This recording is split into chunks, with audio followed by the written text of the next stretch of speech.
Man 'allaqa tamimatan faqad asyraka. Barang siapa mengkalungkan kepada anak bayinya tamimatan jimat, faqad asyraka, maka benar-benar dia telah musyrik. Para rawuh, yang dikalungkan ke bayi minta keselamatan itu bisa jadi jimat full, bisa jadi itu doa. Kalau zaman ke Gading, ke Bedowi atau kemana, atau ke saya, ke Basori, Mbah Yai, putra kula kok gampang kejang-kejang, ya nah, nyuwun dipun dungani. Nah itu perlu dungane nempel terus. Nek ditungani tok mulih kumat maneh. Wis kene tak tulis nih, ditulis donga. Na'udzu bi kalimatillahi tamma min syarri ma khalaq.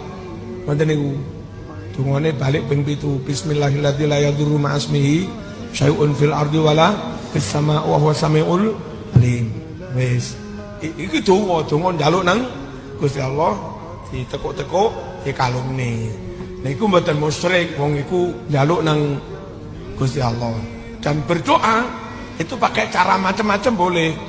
Berdoa pakai lisan, ada contoh dari Nabi. Berdoa doanya ditulis, lalu dibawa, dikesai, dikalungi, ditempel di omah. Itu ada hadisnya juga dari Ibnu Umar. Saya melihat itu di kitab Adhkar Nawawi itu. Doa pakai ditulis, boleh. Doa pakai simbol juga boleh. Apa doa kok pakai simbol? Adakah contoh dari Nabi doa pakai simbol? Ada. Istisqa gini-gini. Ya, doa pakai tulisan? Ada. Doa pakai lisan? Ada. Andai kita punya wawasan luas kayak begini, ngaji hadis sebanyak-banyaknya, ruang donga pakai lisan, oke, sunnah Rasul dibenarkan. Ruang donga pakai tulisan, oke, sunnah Rasul riwayat Tirmidzi. Ruang donga pakai jajan iwel-iwel, oke. Nabi juga pernah doa pakai simbol. Til. Nah, andai kita punya wawasan begini, kita berislam tanpa kehilangan budaya. Yang budaya itu dibangun Wali Songo juga dari nilai-nilai sunnah Rasul. Gara-gara kita nggak punya wawasan itu, maunya itu berislam dan lepas dari akar budayanya. Iyakah orang Arab berislam harus kehilangan Arabnya? Iyakah orang Mesir berislam harus kehilangan jati diri kemesirannya? Iyakah ring Madura berislam harus kehilangan apa? Karakter Maduranya? Haruskah orang Arema Malang berislam lalu harus kehilangan apa? Ya, harus kehilangan akar budaya Malangnya. Mboten harus para rawuh. Islam datang bukan untuk menghapus budaya. Islam datang dalam rangka membimbing manusia berbudaya. Berbudaya, tapi ojo ono unsur kemusyrikan. Berbudaya, tapi ojo ono unsur kemungkaran.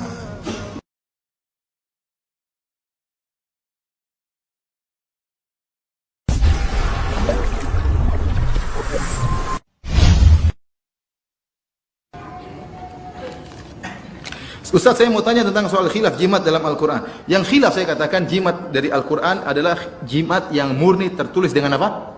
Al-Quran. Ini pendapat sebagian sahabat. Ya. Namun kebanyakan sahabat mereka mengatakan haram secara mutlak. Ya. Yang jadi masalah sekarang, ya, dan dalil-dalil yang menunjukkan haram secara mutlak lebih kuat. Ya. Ya, Rasulullah SAW mengatakan man ta'allaqa tamimatan faqad asyrak. Barang siapa menggantungkan jimat maka dia telah berbuat syirik. Rasulullah SAW tidak membedakan satu dengan yang lainnya. Yang kedua, Al-Quran itu dia berfungsi atau dia mujarab dengan dibaca. Ya, Al-Quran itu untuk apa? Dibaca. Oleh karenanya Rasulullah SAW mengajarkan ruqyah semuanya dengan dibaca. Tidak kita sakit apa? Al-Qurannya tempel di kepala terus. Enggak. Tapi dibaca. Al-Qurannya dibaca. Maka ini menunjukkan pengobatan dengan Al-Quran, ya. Sekarang kalau kita ingin rumah kita selamat, Rasulullah SAW suruh baca surat Al-Baqarah. Tapi kalau anda misalnya supaya selamat tidak diganggu setan, ente pasang ayat kursi di hadapan kamar, nih. Jadi setan kalau membaca dia kebakar. Kenapa? Ada ayat kursi digantung di depan rumah. Setan nyelonong tidak baca-baca, dia langsung nyelonong. Dia tidak baca. Dia tidak bisa baca Quran, dia masuk dalam langsung. Kemudian juga kalau jimat dengan Al-Quran, terkadang anak-anak, ente lagi pakai jimat Al-Quran, isinya ente bermaksiat. Saya punya tetangga dulu, ya, bukan jimat lagi, jimat langsung di kulitnya, tato, Bismillahirrahmanirrahim. Tapi ya, kayak begitu, mabok, sering teler, ya kan bagaimana? Ya, kemudian ente masuk dalam WC juga, jadi Al-Quran terus apa di bawah. Jadi belum lagi kalau dipasang pada anak-anak, akhirnya apa? Ngilernya semuanya kenapa? Al-Quran. Jadi imtihan apa namanya adanya perendahan terhadap Al-Quran. Maka yang benar jimat dengan apapun hukumnya haram. Dan yang terjadi sekarang, meskipun jimat tersebut ada Al-Quran, namun dia tidak Al-Quran murni. Saya punya teman, dia cerita sama saya waktu dia ke Afrika. Dia lihat banyak orang pakai jimat. Dan dia dengan berani dia mengatakan, barang siapa yang punya jimat murni Al-Quran, saya kasih hadiah. Datanglah mereka rame-rame. Yang pakai jimat-jimat semuanya muncul akhirnya. Waktu dibuka nggak ada yang murni Al-Quran. Entah ada yang ditulis di kulit binatang, ada yang dengan darah haid, ada dicampur dengan garis-garis, dengan kotak-kotak, dengan angka-angka. Tidak ada Quran yang murni. Ada yang hurufnya dipisah-pisah, ada yang ditulis terbalik. Jadi seperti ini.